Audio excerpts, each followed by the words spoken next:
Eterno Dios, te pedimos que nos guíes, Señor, en todas las cosas que hacemos, Señor, que nos guíes a través de tu palabra, en el nombre de Jesús, y que nos dé, Señor, tu sabiduría, en el nombre de Jesús. Amén. Bueno, continuamos con 2 Corintios.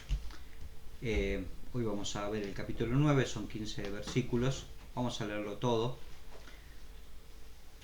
2 Corintios 9.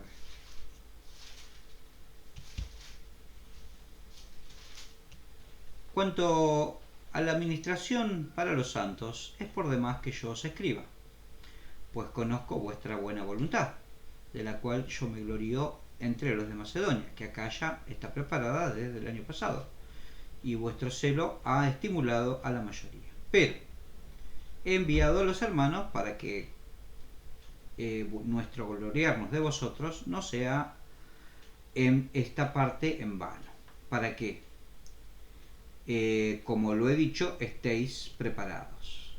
No sea que vinieren conmigo algunos macedonios y os hallaren desprevenidos, y nos avergoncemos nosotros, por no decir vosotros, de esta nuestra confianza. Por tanto, tuve por necesario exhortar a los hermanos que fuesen primero a vosotros y preparasen primero vuestra generosidad antes prometida, para que esté lista como de generosidad y no como de exigencia nuestra.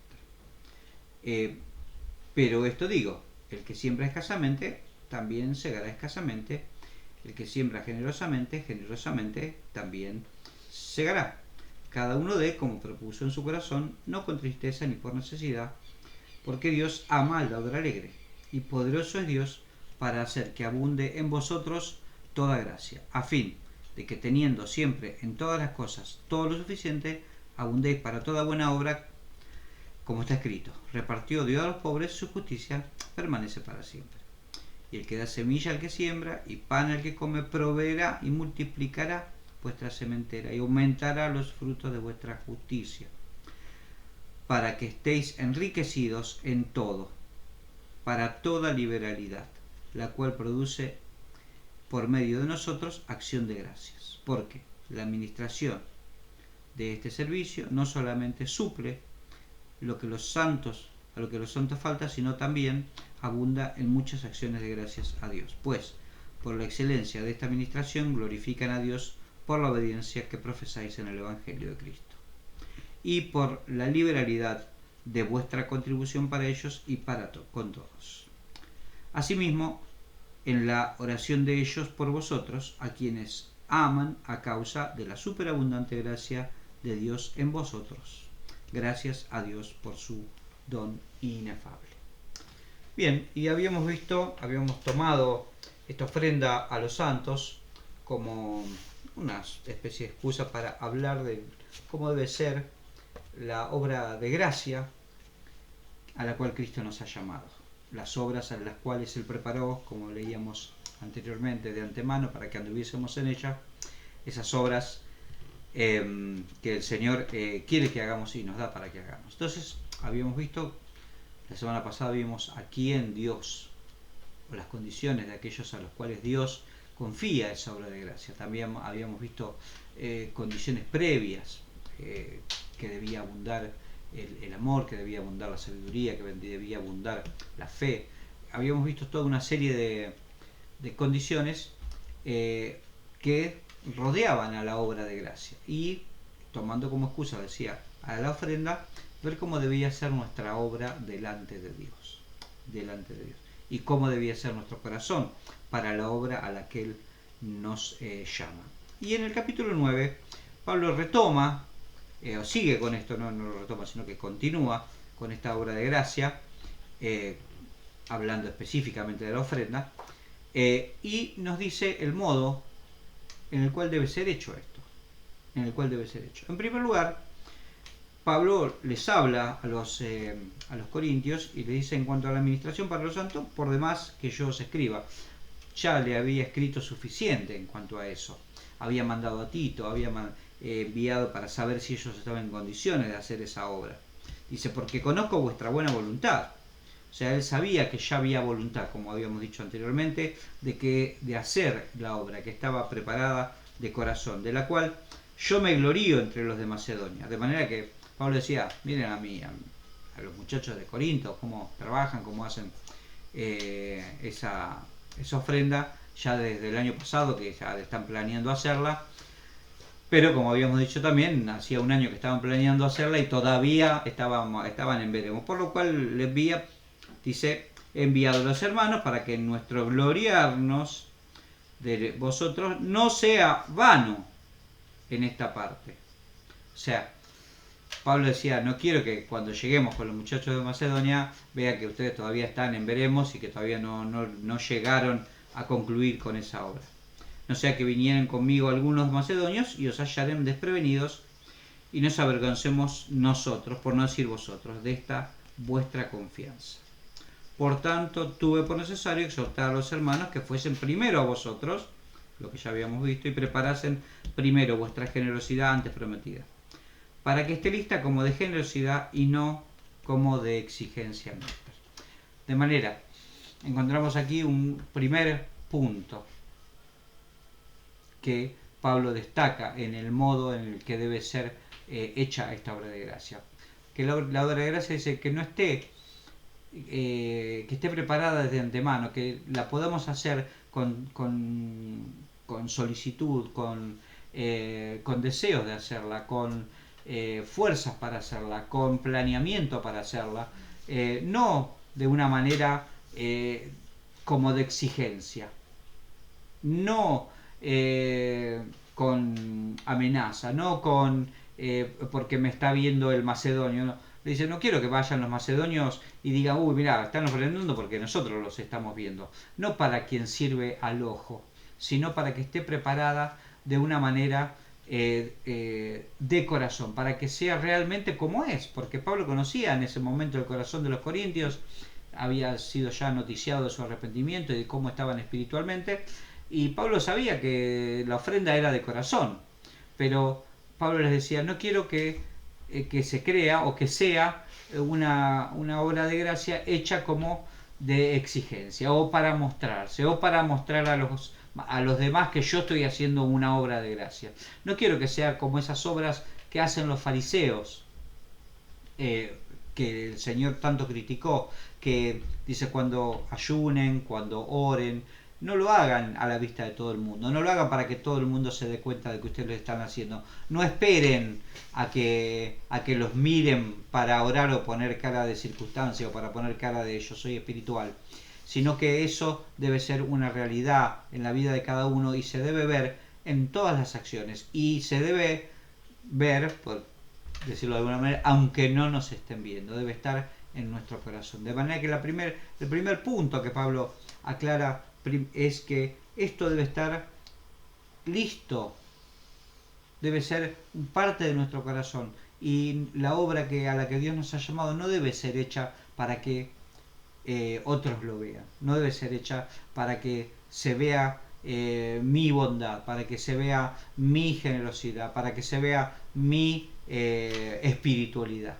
sino que debe estar hecha para que porque nuestro corazón está dispuesto a hacerla, aunque nadie la vea, aunque pase absolutamente desapercibida, aunque pase absolutamente invisible a los ojos de los demás, pero debe ser hecha de esa manera, Por eso este primer punto que Pablo pone, no trabajen para el ojo, no trabajen para el ojo. La obra de gracia debe ser hecha de este modo, no para que sea vista, para que sea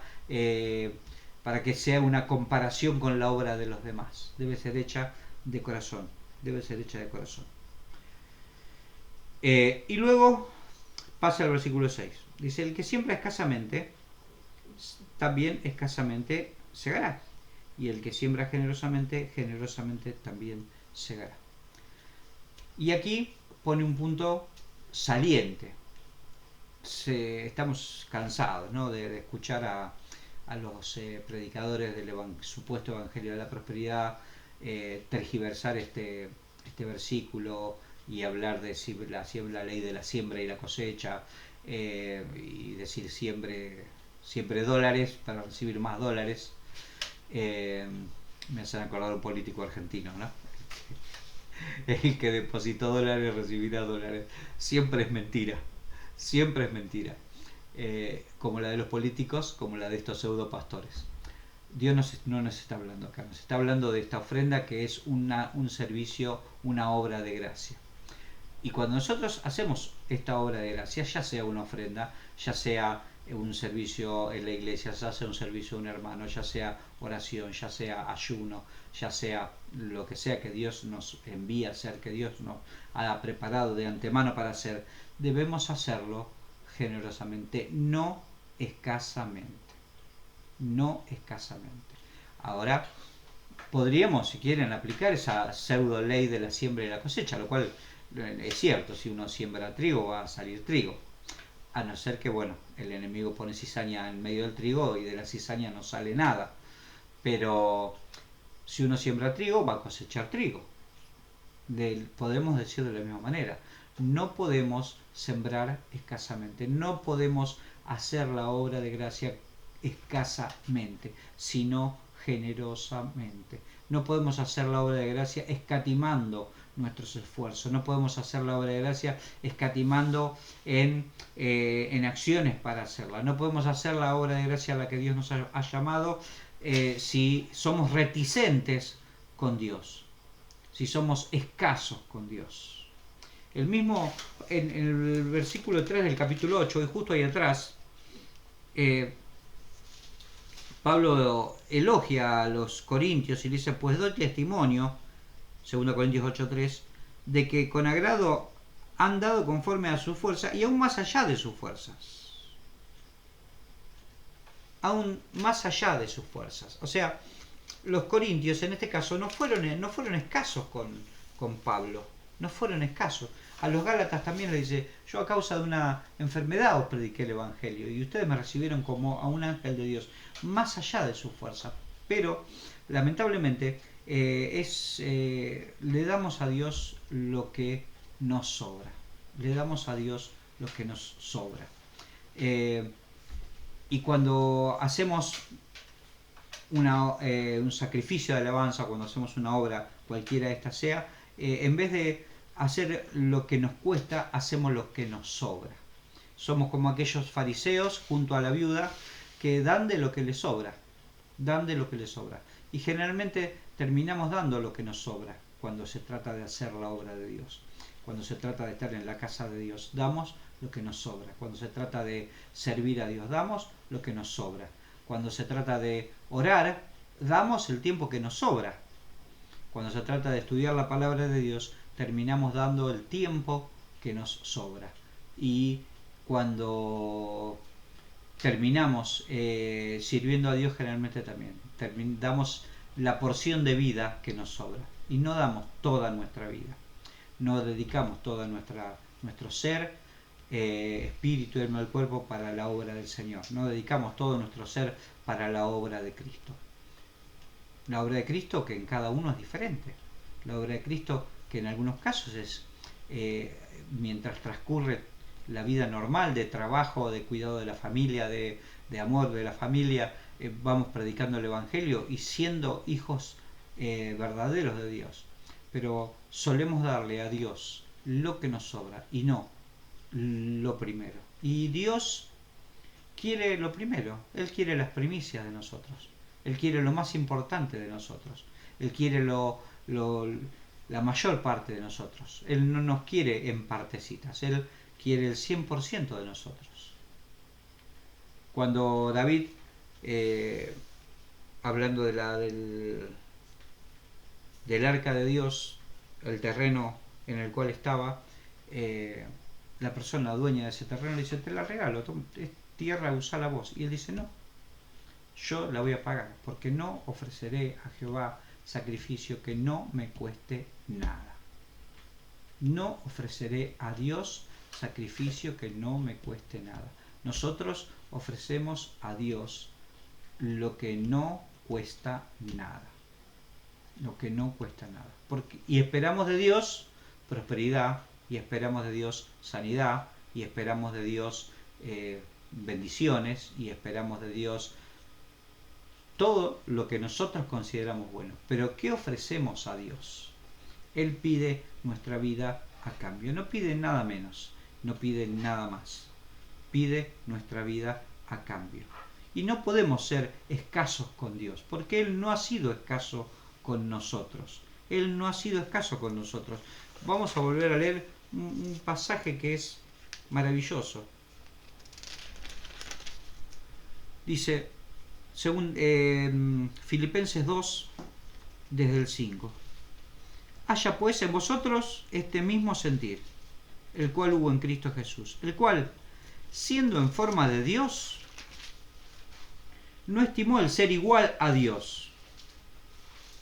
Jesús es igual a Dios, Jesús es Dios, Cristo es Dios, como cosa a que aferrarse, sino que se despojó a sí mismo, tomando forma de siervo, hecho semejante a los hombres, y estando en condición de hombre, se humilló a sí mismo, haciéndose obediente hasta la muerte, y muerte de cruz, por lo cual Dios también lo exaltó hasta lo sumo, y le dio un nombre que es sobre todo nombre, para que en el nombre de Jesús se doble toda rodilla de los que están en los cielos y en la tierra y debajo de la tierra, y toda lengua confiese que Jesucristo es el Señor, para gloria de Dios Padre. Dios se despojó completamente, se vació completamente para salvarnos a nosotros. Él no fue escaso con nosotros y fue mucho más que generoso con nosotros. Él no fue escaso con nosotros, fue mucho más que generoso con nosotros. Y hoy nos invita, el mismo de Filipenses, pero 1:29, porque a vosotros otros os es concedido a causa de Cristo, no solo que creáis en Él, sino también que padezcáis por Él. Os es concedido. De manera que Dios nos está pidiendo que no seamos escasos en cuanto a eso. A veces el servir a Dios va a traer padecimiento. Padecimientos que a veces son duros. El mismo Señor dice, los enemigos serán los de tu casa.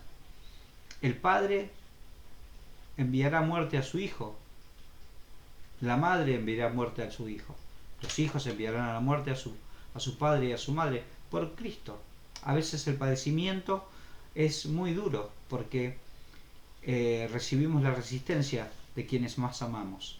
Pero no tenemos que ser escasos por eso. No podemos disminuir nuestra fe, no podemos disminuir nuestra adoración a Dios simplemente porque a mi familia no le gusta. No se puede. No debemos hacerlo porque no debemos ser escasos con Dios. No debemos ser escasos. Debemos darlo todo en todo lugar, siendo testimonio para aquellos que nos rodean. Testimonio para aquellos que nos rodean. En Juan 13:15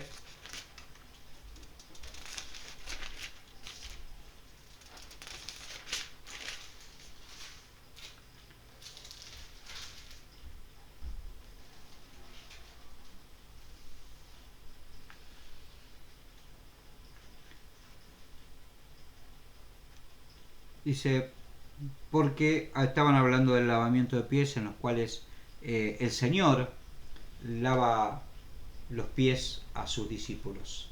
El maestro lava los pies a sus discípulos, no como los maestros de ahora que se hacen lavar los pies por sus discípulos, no como los discípulos, supuestos discípulos actuales, que para quedar bien con su maestro le lavan los pies. El maestro le lavó los pies a sus discípulos. Y después el Señor les dice, ejemplo os he dado, para que como yo os he hecho, vosotros también hagáis. De cierto os digo, el siervo no es mayor que su Señor, ni el enviado es mayor que el que le envió. Si sabéis estas cosas, bienaventurados seréis si las hiciereis.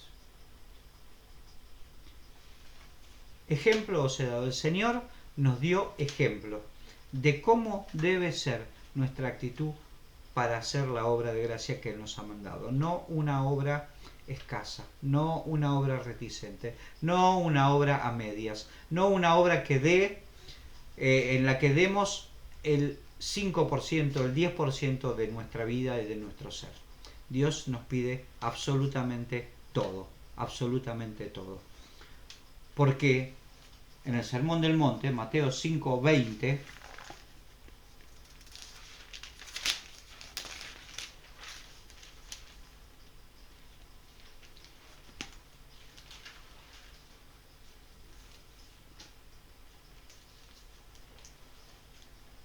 porque os digo que si vuestra justicia no fuere mayor que la de los escribas y fariseos, no entraréis en el reino de los cielos. Recordamos la justicia de los escribas y fariseos, una justicia actuada, una justicia hipócrita, una justicia que se manifiesta siempre que haya alguien mirando, una justicia que se manifiesta siempre que puedan ser alabados por ella. Sin embargo, el Señor nos dice, si nosotros no tenemos, si nuestra justicia no se manifiesta de una mejor manera, de una mayor manera, entonces no entraremos en el reino de los cielos, porque ni siquiera somos hijos suyos, porque el que es su hijo, a Dios le entrega absolutamente todo, absolutamente todo. En el mismo capítulo, pero versículos 44 en adelante, dice: pero yo os digo, amad a vuestros enemigos, bendecid a los que os maldicen, haced bien a los que os aborrecen, orad por los que os ultrajan y os persiguen, para que seáis hijos de vuestro Padre que está en los cielos, que hace salir el sol sobre malos y buenos, y que hace llover sobre justos e injustos. Porque si amáis a los que os aman, ¿qué recompensa tendréis? ¿No hacen también lo mismo los publicanos? Y si saludáis a vuestros hermanos solamente, ¿qué hacéis de más? ¿No hacen también así los gentiles? Sed pues vosotros perfectos, como vuestro Padre que está en los cielos es perfecto. Como vuestro Padre que está en los cielos es perfecto. De manera que Dios nos invita a ir más allá de lo que simplemente tenemos a la mano. Dios nos invita a ir más allá de lo que simplemente tenemos cerquita para hacer por Él. Y Dios nos invita a que cuando hagamos por Él, no lo hagamos escasamente, no lo hagamos con lo que nos sobra, porque el que siembra escasamente también segará escasamente, también segará escasamente, pero el que siembra generosamente, generosamente segará. Y como vemos en los textos que estamos leyendo, esto no se refiere únicamente a una ofrenda, no se refiere a que si el apóstol me dice que le tengo que dar la ofrenda en dólares, yo voy a recibir el triple o 10 veces o 1000 veces lo que estoy dando. No se está refiriendo a eso el Señor. Se está refiriendo a toda nuestra vida, a toda la obra de gracia a la cual Él nos ha llamado. Y si lo hacemos escasamente, hermano, usted puede ofrendar $10.000 por reunión. Pero si usted lo único que da es dinero, no espere recibir nada del Señor. No espere recibir nada del Señor. No espere nada, porque usted está dando lo que le sobra. Lo que le sobra. Lo menos importante, que es lo que tiene en su bolsillo. Usted debe darle todo lo que está en su corazón, porque Dios así lo quiere. Porque Él no quiere que sembremos escasamente cuando hacemos la obra que Él nos está llamando a hacer. Luego dice en el versículo siguiente: cada uno dé como propuso en su corazón, no con tristeza ni por necesidad, porque Dios ama al dador alegre. En primer lugar dice, cada uno dé como propuso en su corazón. ¿Qué he propuesto yo en mi corazón cuando vine a Cristo? Y en esto, porque si yo cuando vine a Cristo me propuse darle lo que me sobraba, entonces jamás vine a Cristo. Porque si yo cuando vine a Cristo me propuse darle las sobras de mi tiempo, las sobras de mi vida, las sobras de mi familia, lo que pudiera y no todo, entonces en realidad no vine a Cristo. Y si yo le estoy dando las sobras y me propuse darle eso, entonces no vine a Cristo. Cada uno dé como propuso en su corazón. Y si propuso darle todo a Dios, dele todo a Dios. Y después dice, no con tristeza. No con tristeza. Esto me hizo acordar cuando lo estaba viendo al servicio militar obligatorio. Es un servicio a la patria. Era un honor hacerlo teóricamente, pero ninguno que iba al servicio militar obligatorio, excepto algunos, eh, nadie iba alegre al servicio militar. Era una ocasión de tristeza. No sé, bueno, los que tengan más de 60 se acordarán de aquellos tiempos en los cuales se hacía el sorteo y uno estaba pegado a la radio esperando que el número que le tocara fuera un número bajo para no tener que ir al servicio militar. Y pobre del que le tocaba un número muy alto y tenía que ir a Marina, que eran 2 años, eran 18 meses. Nadie hacía ese servicio con alegría. Nadie hacía ese servicio con alegría. Nadie iba con alegría a la escuela, podríamos decir también. Cuando mamá y papá nos levantaban temprano para ir a la escuela, íbamos a la escuela. Era un privilegio ir a la escuela. Pero no íbamos con alegría a la escuela. Íbamos con tristeza. Sin embargo, Dios nos está diciendo, nosotros, Él nos da el privilegio. En 8.3, en 8.4 dice que los corintios, dice, le pidieron con muchos ruegos que les concediésemos el privilegio de participar en este servicio para los santos. Nos pidieron que les permitiésemos el privilegio de participar en este servicio. De manera que ellos lo consideraron un privilegio. Ellos lo consideraron un honor, una honra, poder participar de la obra de gracia a la que Dios los estaba llamando, que Dios estaba haciendo. La obra de Dios estaba desarrollándose y ellos querían ser parte. Hermanos, la obra de Dios está desarrollándose. ¿Y nosotros queremos ser parte? ¿O estamos tristes porque somos parte de esa obra? ¿O estamos tristes porque otra vez domingo a la mañana tener que ir a la iglesia, otra vez domingo a la mañana tener que participar de todo esto, otra vez domingo a la mañana, otra vez tenemos que ir a ver a este hermano que está enfermo y yo la verdad que llegué del trabajo? Cada uno dé como propuso en su corazón, no con tristeza, no con tristezas, a veces con cansancio, a veces con esfuerzo, muchas veces con esfuerzo, muchas veces con tiempo que no tenemos, muchas veces con sacrificios, pero no con tristeza, no con tristeza, porque Dios nos está pidiendo que hagamos esta obra no con tristeza, no con tristeza, ni con queja.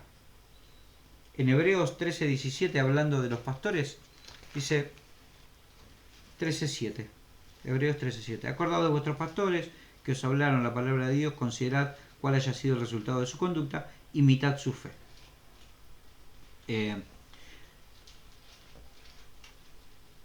Y en el 17 dice, obedeced a vuestros pastores y sujetaos a ellos, porque ellos velan por vuestras almas, como quienes quieren dar, como quienes han de dar cuenta, para que lo hagan con alegría, no quejándose, porque esto no es provechoso. Esto no es provechoso. ¿Cuántas veces en la obra de Dios uno siente el desánimo? Y en este caso habla de los pastores que hacían su trabajo quejándose, lo hacían con tristeza. Pero dice, esto no es provechoso. Esto no es provechoso. No es provechoso para el que hace la obra. Y realmente Dios no lo toma como un servicio puro delante de Él. De manera que dice, cada uno dé como propuso en su corazón cuando se entregó su vida a Cristo y propuso darle todo a Cristo. Y en esto hagamos memoria, cuando conocimos al Señor, si realmente lo conocimos, y vinimos delante de Él y le dijimos, Señor, como Isaías, heme aquí, envíame a mí. Y dijimos todo nuestro ser Toda nuestra vida es de Cristo. Pasado el tiempo, sí, toda nuestra vida es de Cristo, pero esto me lo reservo y aquello también y esto otro también. Y ya no todo es para Cristo. Lo que me sobra es para Cristo. Y me da tristeza, me da tristeza. Esto me hace recordar la escena en la que Jesús habla con el joven rico. El joven rico estaba dispuesto supuestamente a todo para venir a Cristo. Pero el Señor le dijo, una cosa te falta. Una cosa te falta. Ve, vende todo lo que tienes y dalo a los pobres. Y ven y sígueme. Y el joven se fue triste. Podría haberse ido salvo, pero se fue triste. Cada uno dé como propuso en su corazón. No con tristeza. No con tristeza. Ni por necesidad, dice. Ni por necesidad.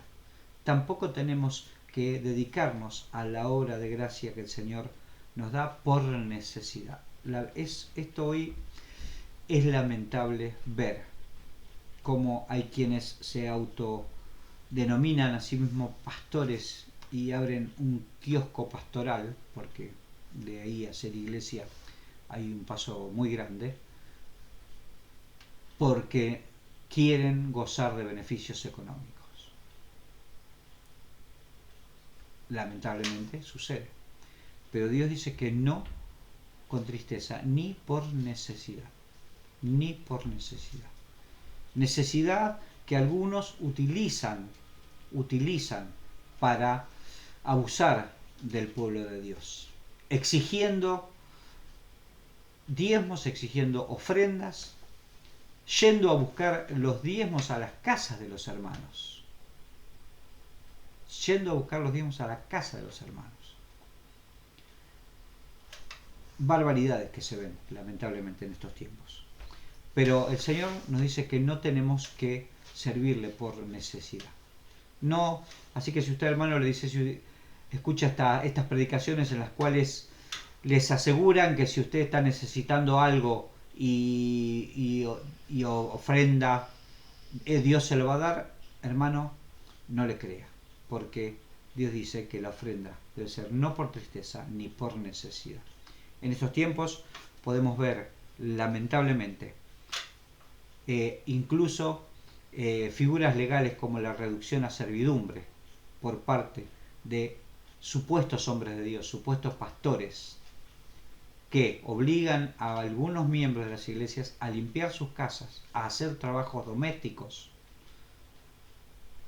para supuestamente ser bendecidos o para reemplazar el diezmo que ese hermano no puede dar. Hermanos, eso es una aberración, es una herejía y es un pecado. Y es un pecado.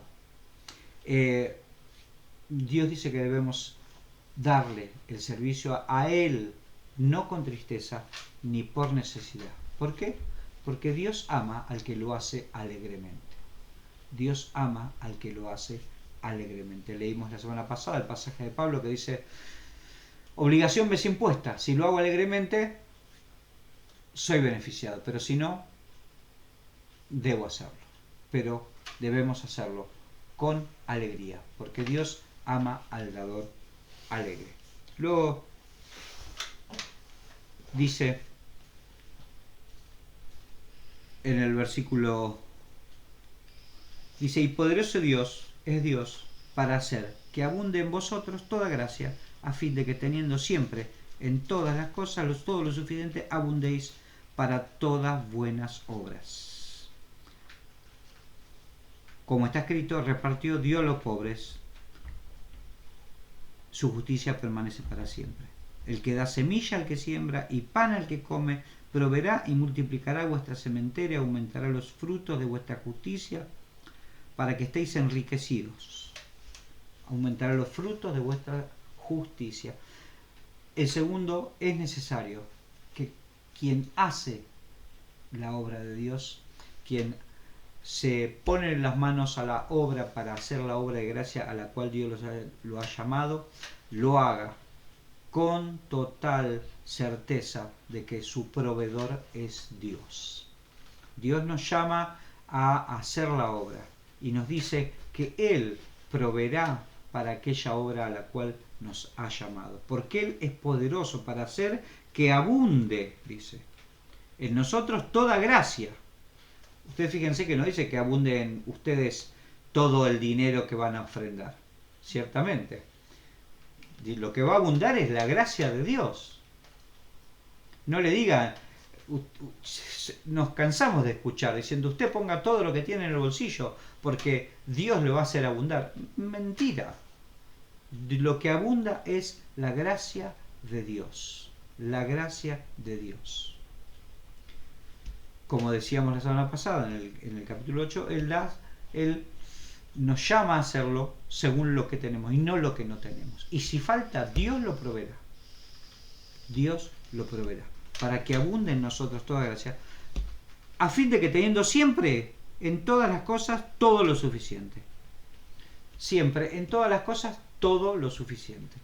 Como dice Pablo también, teniendo sustento y abrigo, estamos contentos. Porque todo lo podemos en Cristo que nos fortalece. El contexto de ese versículo, que también se malinterpreta. Entonces, él dice también que Él reparte a los pobres, que su justicia permanece para siempre, que Él es el que da semilla al que siembra y pan al que come, que Él multiplicará la sementera y aumentará los frutos de vuestra justicia. Aumentará los frutos de vuestra justicia. Tampoco dice que aumentará los frutos de nuestra billetera. Aumentará los frutos de vuestra justicia. Hermanos, el Señor en esto es claro.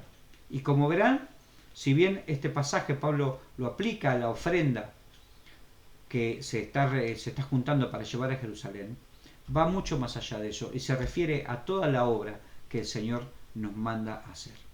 A toda la obra. Dice el Salmo 37:5, hermoso pasaje que muchos conocemos.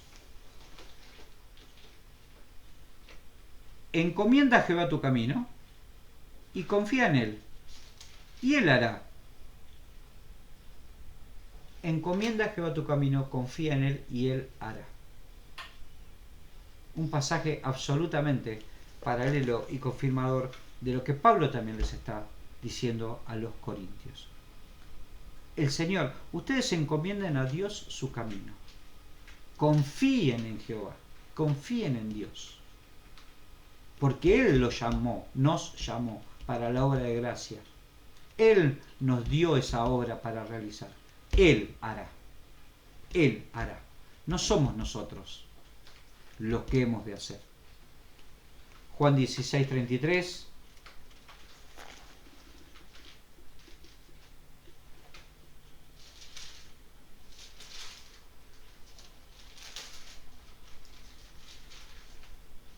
Dice, estas cosas os he hablado para que en mí tengáis paz. En el mundo tendréis aflicción, pero confiad, yo he vencido al mundo. Yo he vencido al mundo. Si hacemos la obra a la que Dios nos ha llamado, confiando en nuestras propias fuerzas, si hacemos la obra a la que Dios nos ha llamado, confiando en la mediación de un hombre, sabiendo que hay un solo mediador entre Dios y los hombres, que es Jesucristo, hombre. Pero lamentablemente, evangélicos que no adoramos imágenes ni veneramos imágenes, pero sí veneramos y adoramos a nuestros apóstoles y pastores. Y esperamos su mediación, como si eso fuera posible. Pero él dice, confiad. Yo he vencido al mundo. Y dice, en el mundo tendréis aflicción. En el mundo tendréis aflicción. Y podríamos argumentar y decir, bueno, pero le está hablando a los apóstoles. Le está hablando a los apóstoles y los apóstoles sí tuvieron aflicción, pero nosotros no necesariamente debemos tener aflicción. Nosotros quizás no vamos a ser apedreados como Esteban, no vamos a ser crucificados cabeza abajo como Pedro, al menos por ahora en Argentina, no vamos a ser metidos en una olla hirviendo. Lógicamente no vamos a tener quizás esa aflicción, pero en el mundo tenemos aflicción. Y hermanos, si usted no tiene aflicción en el mundo, si no le causa aflicción lo que está pasando hoy en el mundo, si no le causa aflicción lo que pasa hoy en nuestro país, revise su relación con Dios. Pero confiamos, porque Él ha vencido al mundo. Él ha vencido al mundo. Y aquel que hace la obra de Dios,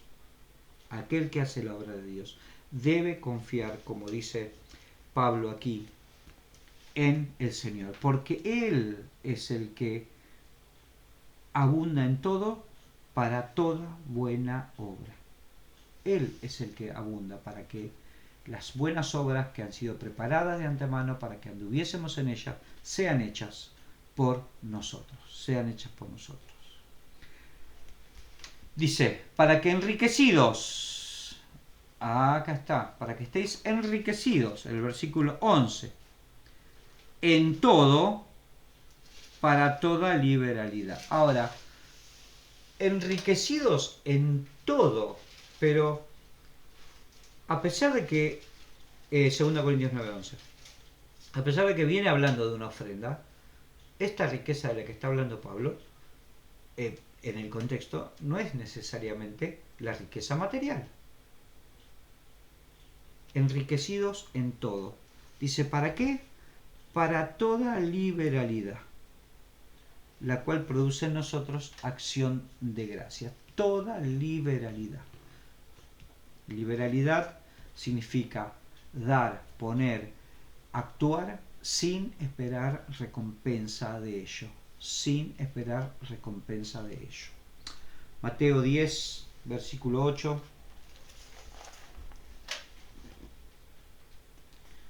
Dice, le dice a los 12 en la misión, dice, sanad enfermos, limpiad leprosos, resucitad muertos, echad fuera demonios. De gracia recibisteis, dad de gracia. Dad de gracia. No os proveáis de oro, de plata, ni cobre en vuestros cintos, ni de alforja para el camino, ni de 2 túnicas, ni de calzado, ni de bordón, porque el obrero es digno de alimento. Mas en cualquier ciudad o aldea donde entréis, informaos quién sea digno y posad allí, hasta que salgáis. De gracia recibisteis, dad de gracia. Dad sin esperar nada. Con liberalidad. Con liberalidad. Liberalidad que se manifiesta de esta manera. En dar y estar dispuestos a dar todo cuanto somos y tenemos a Dios, sin esperar la recompensa. Y como dice también el proverbio, el que a Jehová presta, quien da al pobre. A Jehová presta, quien da al pobre. Nuestra liberalidad debe alcanzar todos los aspectos de nuestra vida. El aspecto económico, sí, pero también debe alcanzar el aspecto del servicio a Dios, el aspecto de la entrega de nuestro tiempo, el aspecto de la entrega de nuestra familia, de todo nuestro ser. Debemos darlo todo, sin esperar nada a cambio. Porque el Señor nos dice que Él hace abundar para que esto sea así, para que actuemos con liberalidad. Con liberalidad. Y sigue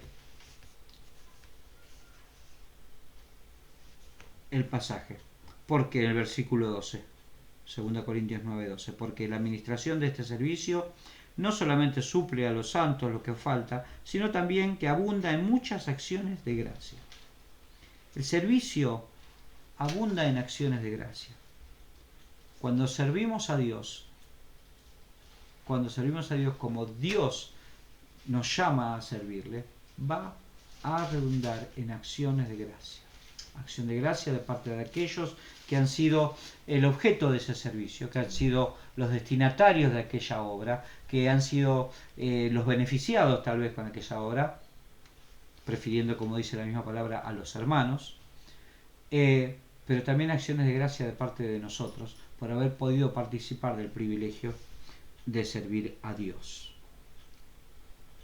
pues por la experiencia de esta administración glorifican a Dios por la obediencia que profesáis al Evangelio de Cristo y por la liberalidad de vuestra contribución para ellos y para todos. Asimismo, en la oración de ellos por vosotros, a quienes aman a causa de la superabundante gracia de Dios. Gracias a Dios por su fidelidad. Gracias a Dios por su fidelidad. Y dice que esta obra es para la gloria de Dios y debe ser hecha para la gloria de Dios. Dice, glorifican a Dios por la obediencia que profesáis. Glorifican a Dios por la obediencia que se profesa. Toda la obra debe ser hecha para gloria de Dios y no para beneficio del apóstol o del pastor, para gloria de Dios, no para que me vean hacerla, para gloria de Dios, no para mi gloria, para gloria de Dios Padre. Eterno Dios, te agradecemos porque tú eres bueno con nosotros, Señor. Bendícenos para que al movernos, Señor, a hacer tu obra, tengamos en cuenta esto, Padre Celestial. Que no te demos con escasez, que no te sirvamos con escasez, que no te sirvamos, Señor, con tristeza y que no te sirvamos por necesidad, sino que lo hagamos también confiando en ti, en que tú serás el proveedor, en que tú, Señor, serás el que produzca la acción de gracia y la gloria para ti. En el nombre de Jesús. Amén.